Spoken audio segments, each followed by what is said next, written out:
कोंडूकरातला आज पुन्हा कोर्टात हजर करणार. डिलीट केलेला मोबाईल डेटा फॉरेन्सिक तपासातून रिकव्हर. चॅट्स, फोटो, व्हिडिओ आणि नंबर पुन्हा मिळाल्याची माहिती. अमरावतीच्या परतवाडामधील लैंगिक शोषण प्रकरण. आरोपी अयान तरुणींना घेऊन गेलेल्या ठिकाणी पंचनामा. एक पीडितासमोर पोलिसांकडून तपास सुरू.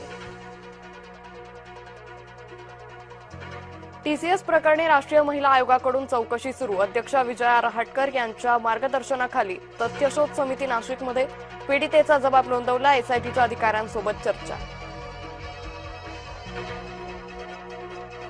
नाशकात धर्मांतराचा आणखी एक प्रकरण उघड. तंजीर इनामदारवर लैंगिक छळ आणि बळजबरीनं धर्मांतराचा आरोप. हरलो नाही, हरणार नाही, पंतप्रधान मोदी यांचं विरोधकांना आव्हान. तृणमूल, सपा आणि काँग्रेस हे पक्ष महिलांचे अपराधी. पंतप्रधान नरेंद्र मोदी यांची थेट टीका. 56 इंचाची छाती असणाऱ्या मोदींना काँग्रेसची एवढी भीती का? काँग्रेस नेते नाना पटोले यांचा पलटवार.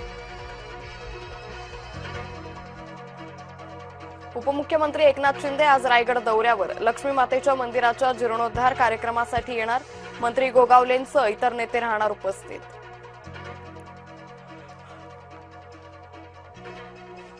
होर्मुझ सामुद्रधुनीत भारतीय जहाजावर गोळीबार. भारताने इराणचे कान उपटले. इराणी राजदूताला केलं पाचारण.